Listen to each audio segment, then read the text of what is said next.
하나님 말씀을 제가 봉독하겠습니다. 창세기 32장 9절로 12절입니다. 야곱이 또 가로되 나의 조부 아브라함의 하나님, 나의 아버지 이삭의 하나님 여호와여, 주께서 전에 내게 명하시기를 내 고향 내 족속에게로 돌아가라, 내가 내게 은혜를 베풀리라 하셨나이다.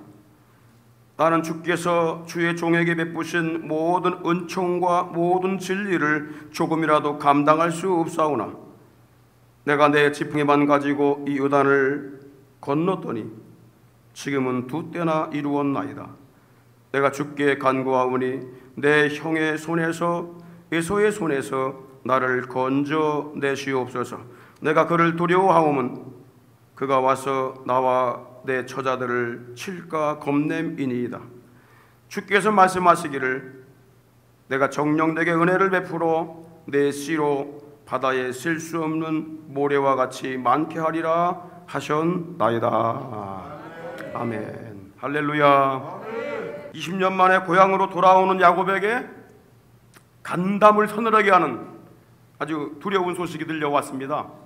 그의 형 에서가 20년 전에 원수 관계로 헤어졌던 그의 형 에서가 400명의 부하를 거느리고 야곱에게 오고 있다는 두려운 소식을 들은 것입니다. 에서는요, 자신이 거하는 그 세일 땅 그 부분까지 빼앗길까 봐 야곱으로 하여금 가나안 땅을 기업으로 받지 못하도록 그를 저지하기 위해서 오는 것입니다. 헨리 모리스라는 사람은 에서가 거느리고 있는 이 400명의 부하들은 세일 땅을 정복하여 에돔 땅으로 만드는 일에 함께했던 군사들이었다라고 말을 합니다. 강력한 군사들이라는 거죠. 과연 야곱이 이 강력한 군사력을 갖춘 에서와 맞설 수 있을까요? 야곱은 너무 두려운 나머지 살아남을 방비책을 썼습니다. 지난주에 우리가 그 말씀 드렸죠.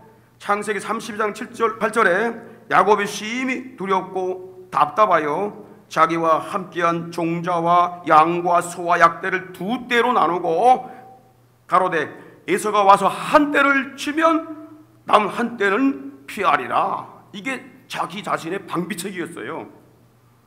한 떼가 공격당하는 동안, 한 떼가 죽는 동안 절반이라도 살아보겠다, 이런 계획을 세운 것입니다. 그러나 야곱은 이 방비책이 죽음의 시간만 약간 연기할 뿐이지 모두 결국은 죽게 된다는 것을 깨닫게 됩니다. 자신의 한계 상황을 깨달은 거죠. 자신의 꾀, 자신의 노력, 자신의 어떤 방법을 쓴다 하더라도 절대 에서를 막을 수 없다는 걸 딱 깨달은 이 야곱이 한 것이 뭐냐? 그것이 하나님께 엎드린 거예요. 하나님께 기도한 겁니다. 나를 평안히 고향으로 돌아오게 하시면 평생 나의 하나님으로 섬기겠다고 서원을 드린 그 여호와 하나님께 간구를 한 것입니다. 야곱을 떠나지 않고 지켜주시겠다고 하나님 분명히 약속했습니다. 그런데 하나님이 야곱에게 이 두려운 환난을 허락한 이유가 무엇일까요? 모든 일에는, 결과에는 원인이 있습니다. 이유가 있습니다. 그냥 되는 일은 아무것도 없습니다.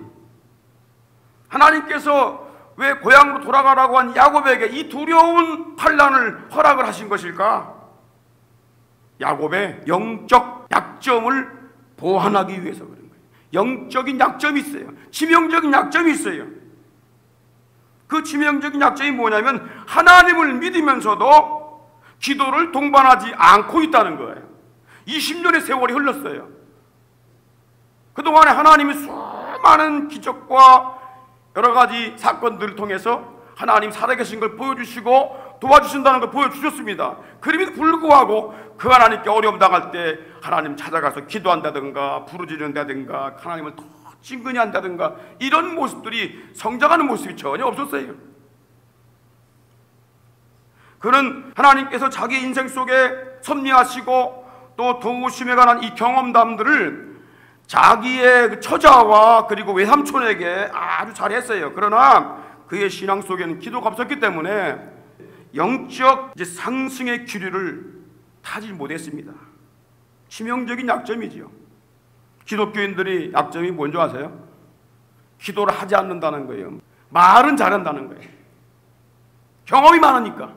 그런데 기도로 통해서 하나님과 교제했던 이런 말에 대해서는 아무 말도 하지 못한다는 거예요.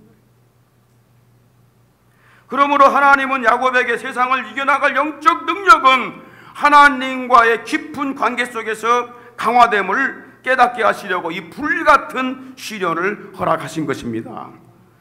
우리가 어려움에 빠졌을 때에 해야 할 일은 하나님께 사정을 아뢰는 것입니다. 먼저 하나님을 간절히 찾고 도움을 구하는 것입니다. 야곱이 시련 당했을 때에 기도로 이겨낸 경험은 오늘날 그리스도인들에게 다가오는 시련을 승승, 너도 이기고 나도 이기고, 이게 하나님의 방법이에요. 나는 이기는데 넌 죽어라. 이건 하나님의 방법이 아니죠. 특별하게 쓰는 하나님의 방법인데 보통은 나도 잘 되고 너도 잘 되고 이 승승의 법칙을 쓴다는 거예요. 결국은 이 방법을 통해서 야곱은 야곱대로 그 가나안 땅을 이제 상속받는 그 상속자로 눌러앉게 되고, 또 에서는 에서대로 또 자기 땅에 가서 살게 되고, 그래서 하나님이 두 민족을 다 축복하시는 거야. 승승의 법칙이다 말이에요. 저는 오늘 이 야곱의 기도에 대해서 좀 살펴보려고 그래요. 6가지를 제가 살펴볼 건데 간단하게 제가 말씀을 드립니다. 첫째, 야곱이 어떻게 기도했느냐? 따라합시다. 베델의 하나님께 기도했다. 9절에 보니까 야곱이 또 가로되 나의 조부 아브라함의 하나님, 나의 아버지 이삭의 하나님 여호와여 하면서 기도했는데, 이 말씀은 기도의 대상이 누군가를 보여주는 아주 중요한 말씀이에요. 하나님께 기도하는 게 당연한 게 아닌가요? 이렇게 여길 수 있는데, 여러분 잘 들어보세요. 야곱은 드라빔이나 우상에게 기도하지 않았습니다. 자신의 꾀나 땅의 것들에게 기도하지 않았습니다. 자신을 보호해 주었던 그 천사들에게 기도하지 않았습니다. 그는 자기 할아버지가 섬겼던 하나님, 자기 아버지가 섬겼던 하나님 여호와께 기도했어요. 그 하나님이 어떤 하나님이죠? 야곱이 루스에 도착했을 때에 그때에 만나주신 하나님, 그래서 그가 그 이름을 베델의 하나님이다 그러는 거예요. 베델의 하나님이란 뭐냐면 베델, 하나님의 집, 하나님의 집의 하나님, 하나님 나라에 계신 하나님, 천국에 계신 하나님, 하늘에 계신 하나님, 그게 베델의 하나님이에요. 구약의 모든 선지자들은요 하늘에 계신 하나님께 기도를 했어요. 아브라함도 야곱도 모세도 다윗도 솔로몬도 하늘에 하나님께 기도를 했고, 에스라도 느헤미야도 다니엘도 요나도 하늘에 계신 하나님께 기도를 했습니다. 심지어 이방나라 바벨론 국가의 다리오 왕도 하늘의 하나님께 제물을 드리고 왕궁을 위해 기도해달라고 간구를 했습니다. 에스라 6장 10절에 보니까 저희로 하늘의 하나님께 향기로운 제물을 드려, 땅의 하나님이 아니에요, 하늘의 하나님이란 얘기예요. 그리고 왕의 왕자들의 생명을 위하여 기도하게 하라. 그분께 제물을 드리고 그분께 예배를 드리고 그분께 기도하고, 이방인의 왕 입에서 나온 소리입니다. 하늘이란 샤마인 말인데, 이 말이 뭐냐면 대기권과 우주를 말할 때도 쓰지만은 더 중요한 게 뭐냐면 하나님의 보좌가 있는 천국을 가리킬 때 쓰는 단어입니다. 하나님의 보좌가 있는 천국. 기도의 대상은요 천국 보좌에 계신 우리 하나님 아버지십니다. 예수님도 이렇게 말씀하셔요. 너희가 의를 향할 때에 사람에게 보이려고 하지 마라. 금식할 때에 사람에게 보이려고 하지 마라. 구제할 때에 사람에게 보이려고 하지 마라. 하늘에 계신 아버지께 보여라. 그리야 하나님이 들으시고 갚으시고 보상해 주신다고 말씀했습니다. 심지어 우리 예수님은 기도의 표본을 못을 박아주셨어요. 너희는 이렇게 기도하라 하면서 기도 대상을 첫 번째로 하늘에 계신 우리 하나님 아버지, 하늘에 계신 하나님 아버지, 하늘에 계시다는 거야. 그걸 강조하고 있는 거예요. 마태복음 6장 9절에 보니까 너희는 이렇게 기도하라. 어떻게? 하늘에 계신 우리 아버지여. 그게 기도의 첫 번째예요. 하나님 다 보고 계신데, 다 알고 계신데, 나와 함께 하신데 뭐 기도가 뭐 필요 있어? 이게 문제입니다. 하나님은 이곳에 계시는 것이 아니라 하늘에 계세요. 이곳에 계신 분은 누구예요? 성령 하나님이십니다. 여러분 마음속에 성령 하나님이 계신 거예요. 성령 하나님이 내 안에 들어오시게 되면 하나님의 통치가 이루어지고 하나님의 지배가 이루어지고 하나님의 역사가 일어나는 게 돼요. 하나님을 아버지라 부를 수밖에 없는 것입니다. 하나님의 나라가 내 속에 임한 거예요.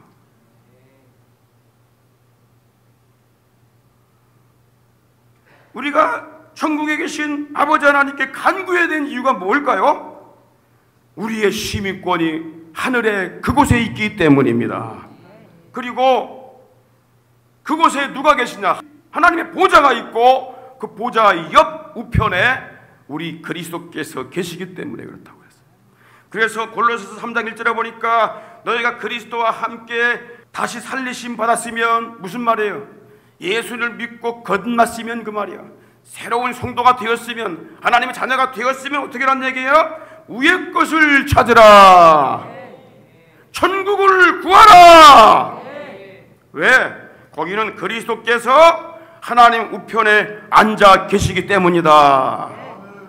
그 야곱이 기도할 때 이걸 깨달은 거예요.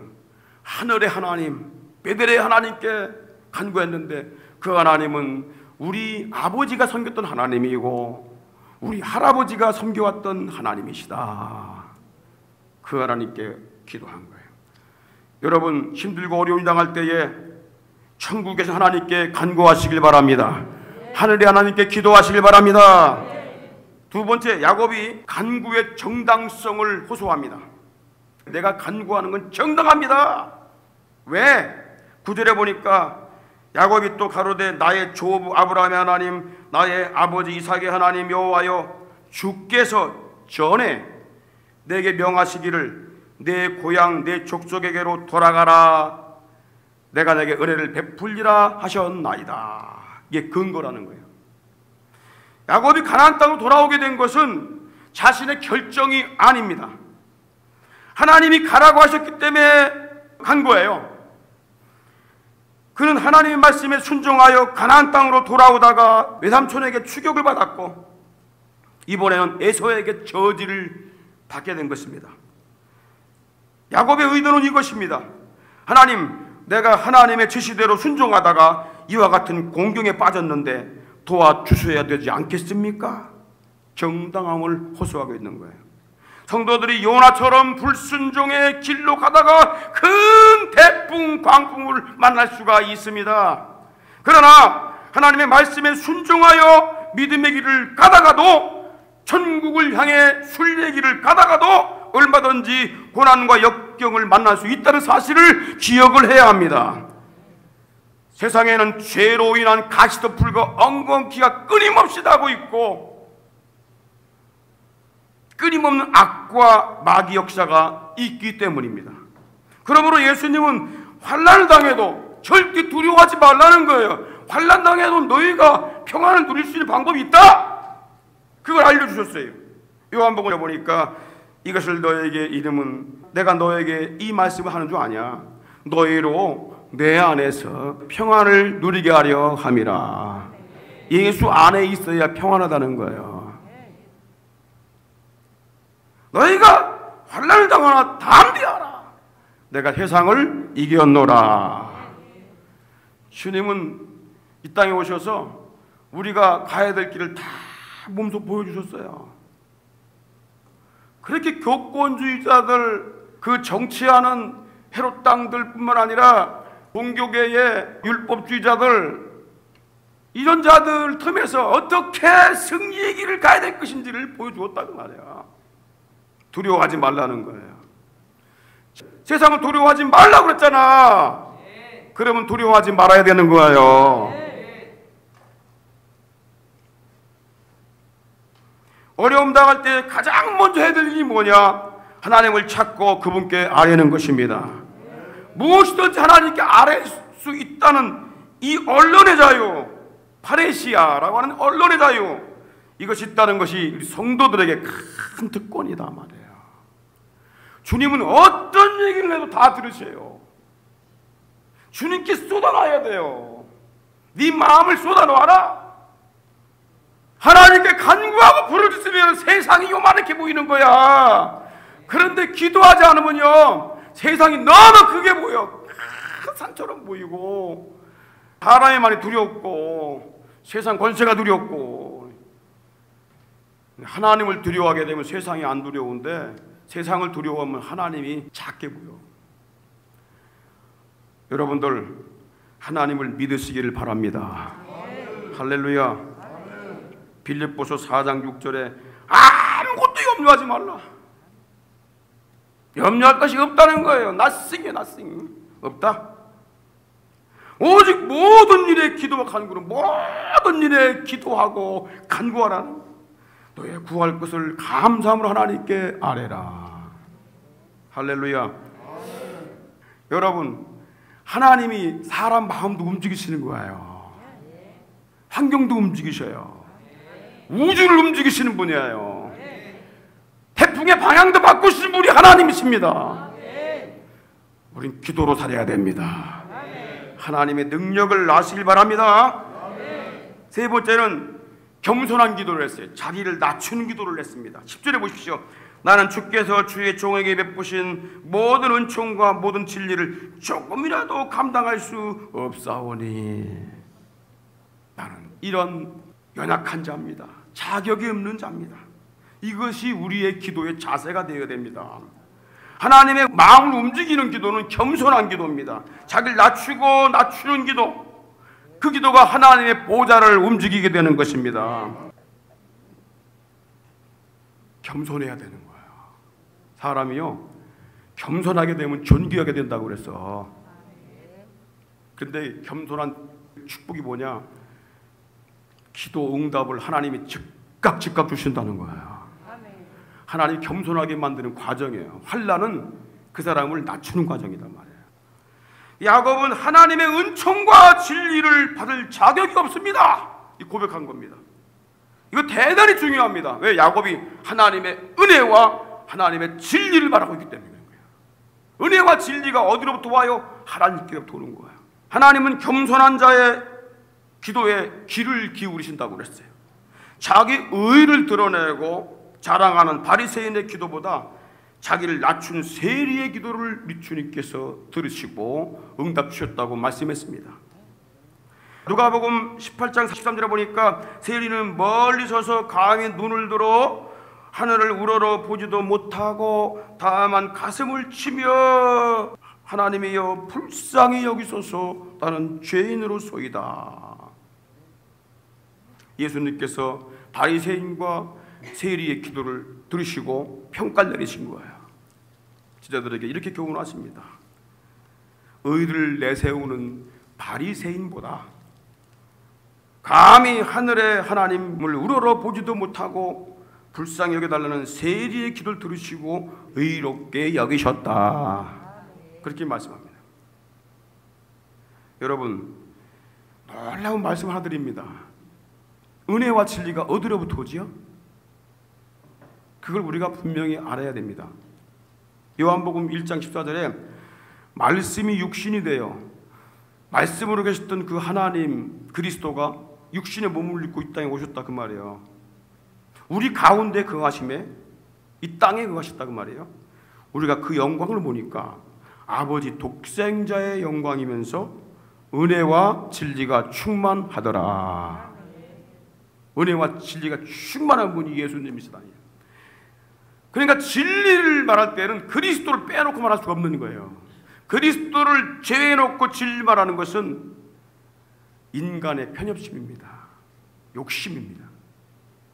그래서 요한복음 1장 17절에 보면은 율법은 모세로 말미암아 준 거다. 법은 하나님께서 모세를 통해서 인간에게 주신 거야. 그러나 은혜와 진리는 예수 그리스도로 말미암아 오는 거다. 그렇게 말씀한 거예요. 그래서 항상 예수님은 하나님 보좌 오른편이면 right, 오른편, 옳다는 거예요. 항상 옳다는 거예요. 방향으로 오른편을 얘기하는 게 아니야. 이건 옳다. 항상 옳다 그러면 항상 오른쪽 아니야. 그래서 오른편에 있는 의로운 자들이요, 오른편에 있는 복받은 자들이요, 우리 항상 오른편에 있어야 돼요. 오른편에 계신 분이 예수님이기 때문에 그런 거예요.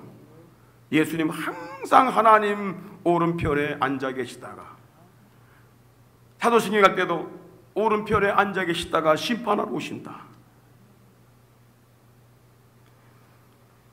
자, 물이 낮은 곳부터 고이듯이 예수 그리스도 앞에 무릎 꿇고 겸손히 구하는 자에게 하나님의 은혜와 진리가 임하게 되는 것입니다. 예수님이 십자가에 못 박히실 때에 두 살인 강도가 함께 못 박혔어요. 한쪽 강도가 이렇게 외칩니다. 누가복음 23장 39절에 당신이 그리스도가 아니냐, 구원자가 아니냐, 너와 우리를 구원해봐라. 구원을 요청했는데 겸손한 게 요청한 것이 아니라 대들면서 요청을 했어. 그런데 다른 한쪽 강도가 이렇게 외칩니다. 누가복음 23장 42절에 예수여, 당신 나라 임하실 때 나를 기억하시옵소서. 간절한 마음으로, 사모하는 마음으로, 마지막 지푸라기를 붙잡는 마음으로 그렇게 간구를 했어요. 근데 예수님께서 놀라운 즉각적인 응답을 주셨는데 누가복음 23장 43절에 내가 오늘 나와 함께 낙원에 있으리라. 놀라운 하나님의 응답입니다. 즉각적인 응답이 언제 왔느냐? 겸손하게 완전히 납작 엎드릴 때에 하나님께 엎드려야 되는 거예요. 기도해야 되는 거예요. 부르짖어야 되는 거예요. 기도해야 하나님이 일을 하기 시작합니다. 할렐루야. 네 번째, 과거를 회상하면서 기도했어요. 10절 하반절에 보십시오. 내가 지팡이만 가지고 이 요단강을 건넜는데 지금은 두 때를 이루었나이다. 우리가 겸손하지 못하는 이유는요, 과거의 은혜를 잊어버리기 때문에 그런 거예요. 과거를 잃어버려. 과거에 하나님이 도와주신 것, 과거에 하나님이 역사하신 것, 과거에 응답 주신 것, 과거의 일 다 잃어버리는 거야. 그걸 잊게 만들어요. 왜? 지금 현재가 중요해? 교만하게 만드는 거예요.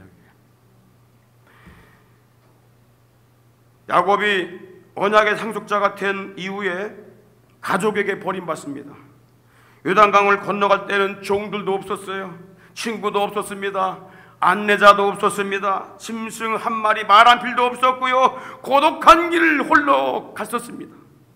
그런데 이제는 그가 아내들이 있고요, 자녀들이 있고요, 종들이 있고요, 짐승 떼가 두 떼나 되는 어마어마한 이 떼에 자기가 둘러싸여 있었습니다. 이 풍요와 번성이 모두 하나님께로부터 온 것임을 고백한 것입니다. 내가 내 지팡이만 가지고 요단을 건너갔었는데 지금은 두 떼나 이루었나이다. 이 물질의 주권자가 누구냐? 하나님이십니다. 우리는 번성하고 풍요해졌을 때의 출발점을 기억해야 됩니다. 처음을 기억해야 됩니다. 야곱은 이 풍부해졌을 때에 하나님을 잃어버릴까 봐 하나님께서 야곱에게 뭐라 그러냐면 너는 처음을 기억해라. 나는 베델의 하나님이다. 너 베델로 올라가라. 창세기 35장 1절에 보니까 네 형 에서의 낯을 피하여 도망하던 때 너 그때를 잊지 마라. 야곱이 어마어마한 부자가 됐어요. 하나님께서 어느 날 나타나셔서 나는 베델의 하나님이야. 너 거기 가서 단을 쌓아. 하나님께서 이스라엘 백성들을 가나안 땅을 주시고 크게 번성하게 만드셨어요. 하나님이 이렇게 말씀하십니다. 나는 너를 애굽 땅 종되었던 집에서 이끌어낸 여호와야, 너는 세상에서 종이었어. 너 그때 마귀에게 끌려가는 종이었어. 너 죄악에 끌려가는 종이었어. 그걸 잊으면 안 돼. 내가 너를 건져냈어. 이끌어냈어. 그리고 이렇게 풍부하게 만들어 줬어. 너 그걸 잊으면 안 돼. 첫사랑, 또 형에 받은 은혜, 이런 것들 잊어버리면 안 된다는 거예요. 교만해진다는 거예요. 부해지거나 권세를 잡게 되면 변하는 것이 인간입니다. 그러나 다윗은 왕이 되고 최고의 권세를 가지고 부자가 되었음에도 불구하고 하나님의 은총을 받으며 진리의 길에서 벗어나지 않은 이유가 뭔지 아십니까? 하나님 앞에서 자신을 낮추고 겸손해지는 그러한 고백을 했기 때문에 그런 거예요. 역대상 17장 16절에 보니까 다윗 왕이 여호와 앞에 들어가 앉아서 가로되 여호와 하나님이여 나는 누구오며 내 집은 무엇이간데 나로 여기까지 이르게 하셨나이까. 다윗이 누굽니까? 목동하네요. 목동 출신이에요. 그 아버지가 목축업을 했어요. 근데 아버지 목축업하는 그 집에서 목동을 갖다가 왕자리에 앉았어요. 누가 한 거예요? 자기가 한 거예요? 그걸 늘 잊지 않았다는 거야. 그리고 나는 아무것도 없는 무일푼. 그런데 이 많은 수많은 양떼 백성들 권세 권위 다 하나님께로 왔다. 그 고백을 하고 있는 것입니다. 역대상 29장 14절에 보니까 나와 나의 백성이 무엇이간데 이처럼 즐거운 마음으로 들을 힘이 있었나이까. 모든 것이 주께로 말미암아 싸우니 우리가 주의 손에서 받은 것으로 주의 손에서 받은 것으로 주께 드렸을 뿐입니다. 여러분, 예물 드리면서 겸손해야 됩니다. 내가 땀 흘려 힘있게 버는 건데 하면서 이 정도면 되겠지 뭐. 여러분, 하나님 앞에 거래하지 마십시오. 재지 마십시오. 재지 마십시오. 어떻게 하게 되면 하나님께 다시 돌려드릴 수 있을까? 마음을 넓히십시오. 그럼 주님께서 더 많은 것으로 그 큰 그릇에 채워주실 줄 믿습니다. 다섯 번째로 두려움에서 건져달라고 기도했어요. 11절에 보십시오. 내가 주께 간구하오니 내 형의 손에서 에서의 손에서 나를 건져내시옵소서. 내가 그를 두려워하오면 그가 와서 나와 내 처자들을 칠까 겁냄이니이다. 칠까라는 단어가 뭐냐면 낙하라는 단어인데 때리다 죽이다 그 뜻이에요. 에서가 나를 죽일 것 같습니다. 죽음의 두려움에 쌓여 있습니다. 내 처자식들 다 죽을까 두렵습니다. 이 두려움에서 나를 건져 주옵소서. 두려움 갖게 하는 게 뭐냐? 그게 에서 형이다 말이에요.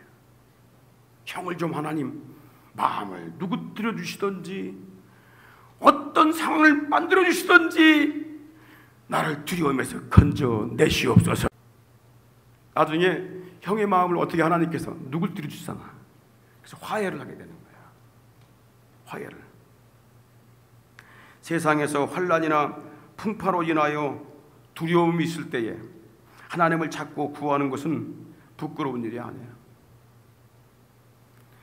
하나님이 그렇게 하라고 하셨기 때문에 그래요. 교만한 사람들은요, 자기의 힘을 과시하고 재물을 과시하고 권력을 과시하고 능력을 과시합니다. 과시할 수 있어요? 근데 그게 얼마 못 간다고 하는 거예요. 한 세대를 못 간다고 하는 거예요. 여러분, 내가 이 종이 찢는 건 간단합니다. 이건 아주 종이 찢 간단해요. 나 홀로 있을 때는 다 찢겨버려요. 근데 이게 움직이지 않는 이 판에 딱 붙어버리면 찢을 수가 없어. 하나님을 의지하는 자, 절대로 하나님을 의지하는 자가 가장 강한 자인 걸 믿으시길 바랍니다. 하나님이 우리의 소망이 되어야 돼요. 이러한 백성이 복이 있다고 그랬어요. 따라합시다. 여호와를 자기 하나님으로 삼는 백성은 복이 있도다. 할렐루야. 시편 46편절에 보니까 하나님은 우리의 피난처시요 힘이시니 환난 중에 만날 큰 도움이시라. 시편 50편 15절에 보니까 환난 날에 나를 부르라. 내가 너를 건지리니 내가 나를 영화롭게 하리라. 예레미야 33장 2절 3절에 보니까 이런 말씀이 있습니다. 일을 행하는 여호와, 하나님은 일을 행하시는 분이야. 그것을 지어 성취하는 여호와, 하나님이 일을 만드시는 분이십니다. 그 이름을 여호와란 이가 이같이 이르노라. 너는 내게 부르짖으라. 내가 내게 응답하겠고 내가 알지 못하는 크고 크고 비밀한 일을 내게 보이리라. 저는 이렇게 코로나가 오고 이렇게 많은 팬데믹 현상들이 일어난 이것이 우연한 일이라고 생각하지 않습니다. 누가 악인이 일으켰던, 누가 의도적으로 일으켰던, 아니 자연적으로 일으켰던 하나님께서 허락하신 이유가 있다고 하는 거예요. 수많은 세계에 있는 이 하나님의 백성들이 하나님을 찾아야 된다는 것입니다. 하나님께 부르짖어야 한다는 거예요. 세상 기술 의지하지 말고, 능력 의지하지 말고, 돈 의지하지 말고, 권세 의지하지 말고 하나님을 찾으려 한다고 하는 거예요. 저는 기도해도 해답이 안 나와요. 하나님이 우리를 겸손하게 만드는구나. 하나님이 믿는 자들을 겸손하게 만들고 교회를 겸손하게 만들고, 이때 해야 될 일은 무릎 꿇고 조용히 간구하고 부르짖는 거예요. 골방에서 부르짖는 거예요. 주 앞에 나와서 애쓰면서 간구하는 겁니다. 하나님, 이 위기를 벗어나게 해주십시오. 두렵습니다. 겁이 납니다. 우리를 건져 주옵소서. 무엇보다 우리가 기도해야 될 일은 이겁니다. 야곱이 무엇 때문에 간구했습니까? 내가 그를 두려워하면 그가 와서 내 처 자식들을 칠까 겁냄입니다. 가족을 위해서 기도해야 돼요. 주님은 가족을 위해서 울면서 기도하라고 그랬어요. 누가복음 23장 28절에 보니까 예루살렘의 딸들아, 나를 위하여 울지 말고 너희와 너희 자녀를 위해 울어라. 할렐루야. 자녀들을 위해서 기도해야 됩니다. 왜? 그 자녀가 밖에 나가서 어떤 문화에 어떤 악한 사상에 물들지 알 수가 없어요. 마귀가 될 수만 있으면 운사자같이 삼킬자를 찾는 이때에 우리 자녀들을 위해서 간구하며 기도할 수 있길 바랍니다. 디모데전서 5장 8절에 보니까 누구든지 자기 친족, 특히 자기 가족을 돌아보지 아니하는 자는 믿음을 배반한 자고 불신자보다 더 악한 자라는 거예요. 자녀를 위해 기도하지 않고 남편과 아내를 위해 기도하지 않고 어떻게 되든지 말든지 간에 알아서 하겠지 뭐 이렇게 놔둔 사람은 불신자보다 더 악한 자라고 하는 거예요. 오늘 생각을 바꾸십시다. 당신이 하나님 앞에 바르게 서야 합니다. 얘들아, 너희들은 하나님 앞에 바르게 서야 돼 하면서 비록 그들이 듣지 않는다 할지라도 하나님께 나와 눈물로 애통하며 간구하며 기도할 때에 하나님께서 그 영혼을 불쌍히 보시고 그 자녀의 앞길에, 남편 앞길에, 아내 앞길에, 부모 앞길에 하나님이 구원받을 은혜를 베풀어 주시는 거예요. 할렐루야. 마지막으로 놀라운 기도의 이 응답의 비밀이 하나 있는데 뭐냐면 베델의 언약에 근거한 기도를 한 거예요. 베델의 언약에 근거한 기도. 자, 12절에 다 같이 한번 읽겠습니다. 시작. 주께서 말씀하시기를 내가 정녕 내게 은혜를 베풀어 내 씨로 바다에 셀 수 없는 모래와 같이 많게 하리라 하셨나이다. 할렐루야. 이 말씀은요 창세기 28장 14절에 이 약속의 말씀을 인용한 겁니다. 이 야곱이가 베델에 거기서 하나님 만나잖아요. 그때 주신 말씀이야. 내 자손이 땅에 티끌같이 되어서 동서남북에 편만할지며 땅의 모든 족속이 너와 내 자손을 인하여 복을 얻으리라. 이것은 아브라함과 이삭과 야곱에게 주신 언약의 말씀인데 그들의 자손, 그 씨로 말미암아 예수 그리스도를 보내신다는 복음의 언약입니다. 특히 아브라함과 이삭과 야곱에게 주신다고 하는 이 자손, 이 씨가 뭐냐면 바로 예수 그리스도를 가르치는 거예요. 갈라디아서 3장 16절에 보니까 이런 말씀이 있어요. 이 약속들은 아브라함과 그 자손에게 말씀하신 것인데 여럿을 가리켜 그 자손들이라 하지 아니하고 오직 하나를 가리켜 내 자손, 네 자손으로 인하여 천하 만민이 복 얻는다 했는데 그 자손이 누구냐? 바로 그리스도라고 하는 거예요. 예수 그리스도를 통해서 천하 만민이 구원을 받게 된다고 하는 이 복음의 언약을 주신 겁니다. 야곱은 이렇게 간구한 거예요.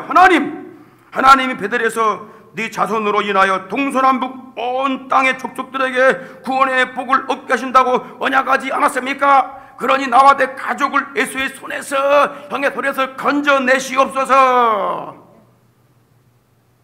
야곱은 베델의 하나님이 그 아들 예수 그리스도를 가나안 땅에 보내셔서 온 천하 만민에게 구원을 주신다는 이 복음의 언약에 근거하여 간청의 기도를 하고 있는 거예요. 하나님이 응답하실 수밖에 없는 기도가 뭐냐? 언약의 자손이신 예수 그리스도 이름으로 기도하는 것입니다. 구원과 기도의 응답과 하나님 나라의 모든 비밀이 언약의 자손이신 예수 그리스도 이름 안에 있다고 하는 거예요. 그래서 예수 이름으로 어린아이를 영접하면 나를 영접한 것이고, 또 2명 3명이라도 내 이름으로 예수 이름으로 모인 곳은 나도 그 중에 함께 하고 있고, 또 예수 이름으로 귀신도 나가고 예수 이름으로 성령을 보내시고 예수 이름 부를 때 구원도 임하는 것입니다. 예수 이름이 비밀입니다. 그래서 이 세상은 예수만 말하지 못하게 만드는 이런 법을 지금 제정하려고 하는 거예요. 여기서 우리가 믿음이 필요합니다. 진리가 필요합니다. 그리스도 예수가 필요합니다.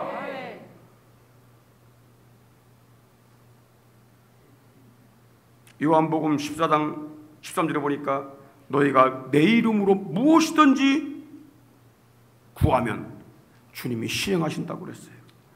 왜 그러냐? 이는 아버지로 하여금 아들을 인하여 영광을 얻으시게 하려 함이라. 골로새 3장 17절 보십시오. 다 같이 한 목소리 읽겠습니다. 또 무엇을 하든지 말에나 일에나 다 주 예수 이름으로 하고 그를 힘입어 하나님 아버지께 감사하라. 무엇을 하든지, 직장생활 하든 가정생활 하든 교회생활 하든 무슨 일을 하든지, 그리고 무슨 말을 하든지 다 주 예수 이름으로 하라는 거예요. 예수 이름을 앞세우라는 거예요. 우리 대장이 예수님 아니야. 그래서 우리 예수님이 주가 되는 거예요. 큐리오스 주가 되는 거예요. 우린 종입니다. 종은 항상 내 주인을 앞세워야 돼요. 그렇게 하는 것이 하나님 아버지가 영광을 받으신다고 하는 거예요. 세상의 고난과 시련들은 성도들로 하여금 하나님을 찾게 하며 겸손하게 그분의 은혜를 기억하게 하고 그분의 언약을 일깨우게 하는 것입니다. 우리가 언약의 자손 예수 그리스도 이름으로 간구할 때에 땅에서 승리의 길을 가도록 도와주시는 줄 믿으시기를 바랍니다. 요한복음 16장 23절 다 같이 읽겠습니다. 그날에는 너희가 아무것도 내게 묻지 아니하리라. 내가 진실로 진실로 너에게 이르노니 너희가 무엇이든지 아버지께 구하는 것을 내 이름으로 주시리라. 할렐루야.